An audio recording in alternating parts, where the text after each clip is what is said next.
Hi అందరికీ నమస్కారం అండి. Welcome back to Sharath updates YouTube channel. Telangana రాష్ట్ర ప్రభుత్వం తెలంగాణ యొక్క పెన్షన్ లబ్ధిదారులకు ఒక భారీ శుభవార్త అందించింది. ఈరోజు సాయంత్రం లోపే ప్రతి ఒక్క అర్హుడైన లబ్ధిదారుడి ఖాతాల్లో దాదాపు 28 నుండి 30 జిల్లాల వరకు ఈ పెన్షన్ డబ్బులు 4016, దాంతోపాటు దివ్యాంగుల పెన్షన్ను 6016 చొప్పున వారి ఖాతాల్లో జమ చేయడం జరుగుతుంది అని తేల్చారు. దీని గురించి పూర్తి వివరాల కోసం వీడియోను ఎక్కడా కూడా స్కిప్ చేయకుండా పూర్తి వరకు చూడండి. అలాగే వీడియోని ఖచ్చితంగా లైక్ చేయండి. లైక్ చేస్తేనే ఇలాంటి అప్డేట్స్ మీకు అందివ్వడానికి నాకు మోటివేట్గా ఉంటుంది. దాంతోపాటు ఛానల్ని సబ్స్క్రైబ్ చేయండి. తెలంగాణ రాష్ట్రంలో కొత్త పెన్షన్ల పంపిణీ ఈ రోజు నుండే మొదలు. అర్హుల జాబితాలు సిద్ధం చేయాలని కలెక్టర్లకు ప్రభుత్వం ఆదేశాలు జారీ. పెండింగ్లో ఉన్న దరఖాస్తులు భారీగా ఉన్నందువల్ల ఈ యొక్క కొత్త పెన్షన్లు మంజూరుకు ప్రతిపాదనలు సిద్ధం చేయాలని నిర్ణయం తీసుకుంది ప్రభుత్వం.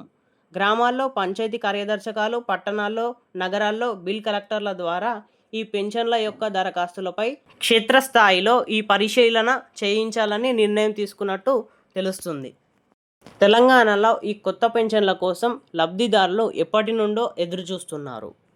కాంగ్రెస్ ప్రభుత్వం వచ్చి 17 నెలలు అవుతున్నా ఈ కొత్త పెన్షన్ నుండి ఎలాంటి అప్డేట్ లేదు. తెలంగాణ రాష్ట్ర ప్రభుత్వం ఈ కొత్త చేయూత పెన్షన్ల పైన గుడ్ న్యూస్ చెప్పింది. ఈ రోజు నుండే ఈ కొత్త పెన్షన్లు ఇవ్వనున్నట్టు సమాచారం అయితే వస్తుంది. కాంగ్రెస్ ప్రభుత్వం అధికారంలోకి వచ్చాక నూతన దరఖాస్తులు స్వీకరించడం జరిగింది. ఈ ప్రభుత్వంలో దాదాపు 5 లక్షల వరకు దరఖాస్తులు పెండింగ్లో ఉన్నట్టు సమాచారం అయితే వస్తుంది. ఈ పెన్షన్ దరఖాస్తులు పెండింగ్లో ఉండడం వల్లనే ఇన్ని రోజులు అయితే ఈ పెన్షన్ అమల్లోకి రాలేదు. కాబట్టి ఈ రోజు వరకు అయితే ఈ పెన్షన్ల ఈ కొత్త పెన్షన్ దరఖాస్తుదారులకు ఈ పెండింగ్ అనేది పూర్తయిపోయింది. కాబట్టి ఈ రోజు నుండే దాదాపు 30 జిల్లాల వరకు ఈ పెన్షన్ డబ్బులు జమ చేయడం జరుగుతుంది అని వార్తలు అయితే వస్తున్నాయి. గత ప్రభుత్వం నిర్వాహకం కారణంగా వీరికి చెల్లించిన ప్రజాధనం భారీ ఎత్తుగా దుర్వినియోగం అయిపోయింది. రాష్ట్ర వ్యాప్తంగా కొన్నేళ్లుగా ప్రభుత్వం, రిటైర్డ్ ఉద్యోగులు, వారి కుటుంబీకులు ఈ విధంగానే డబుల్ పెన్షన్లు అందుకున్నట్టు గత నెలలో నిర్వహించిన తనిఖీల్లోనే తేలిపోయింది.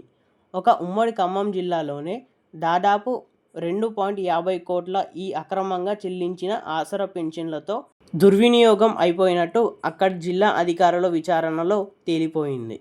రాష్ట్ర వ్యాప్తంగా తేలిన లెక్క ప్రకారం భారీ మొత్తంలో ప్రజాధనం పక్కదారి పట్టినట్టు అంచనా.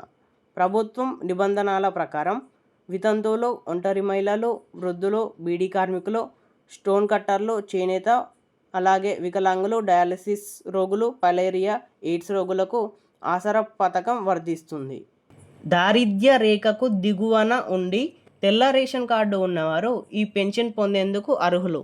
గత ప్రభుత్వం ఆసరా పెన్షన్ పేరుతో ఈ డబ్బులు అయితే ఇవ్వగా కొత్త ప్రభుత్వం దీనిని ఆసరా పెన్షన్ని చేయూత పెన్షన్గా మార్చి 2016 పొందేవారికి 4016, అలాగే 4000 పొందుతున్న దివ్యాంగుల పెన్షన్ను 6000కు చేయూత పెన్షన్గా మార్చి ఇవ్వడం జరుగుతుంది. మాజీ మంత్రి, BRS working president Bhadradri Kothagudem జిల్లాలో దాసరి మల్లమ్మ అనే 80 ఏళ్ల వృద్ధురాలకు ఆసరా పెన్షన్ కింద వచ్చిన 1,72,000 రూపాయలను వెనక్కు కట్టాలని ప్రభుత్వం నోటీసులను జారీ చేసింది. ఇదంతా అవమానీయమైన చర్య అని ట్వీట్ చేసిన వ్యవహారం కూడా ఈ అనర్హులకు జాబితాల్లోనే ఉండటం గమనార్హం. దాసరి మల్లమ్మ కూతురు దాసరి రాజేశ్వరి దంతుకూరులో ఎంఏఎంగా పనిచేసింది. 2010లో ఆమె మరణించింది. ఆమెకు పెళ్లి కాకపోవడంతో డిపెండెంట్గా ఉన్న తల్లి దాసరి మల్లమ్మకు 24,073 రూపాయలు ఫ్యామిలీ పెన్షన్గా ప్రభుత్వం చెల్లిస్తుంది. ఆమెకు మరోవైపు అప్పన్నులకు అందే ఆసరా పెన్షన్ కూడా అందుతున్నట్టు ఇటీవల సర్వేలో తేలింది. అందుకే ఈ మే నెల నుండి ఆసరా పెన్షన్ను అక్కడి జిల్లా అధికారులు నిలిపివేశారు. అనర్హులు, రియల్ ఎస్టేట్ వ్యాపారులు, జాతీయ రహదారులు, రోడ్లకు కూడా రైతు బంధు చెల్లించి దాదాపు 25,672 కోట్లను దుర్వినియోగమైనట్టు ప్రభుత్వం గుర్తించింది. అదే తీరుగా ఆసరా పెన్షన్ పేరిట భారీ ఎత్తున నిధులను పక్కదారి పెట్టి వ్యవహారం తాజాగా సంఘటనలోకి తేలిపోయింది. ఇలాంటి మరెన్నో పెన్షన్ అప్డేట్స్ కోసం మన ఛానల్ని సబ్స్క్రైబ్ చేస్తే నేను పెట్టిన వీడియో ద్వారా మీకు నోటిఫికేషన్ వస్తుంది. అలాగే వీడియోలో కొంచెమైనా సమాచారం తెలుసుకున్నట్టు అనిపిస్తే వీడియోని ఖచ్చితంగా షేర్ చేసి లైక్ చేయండి.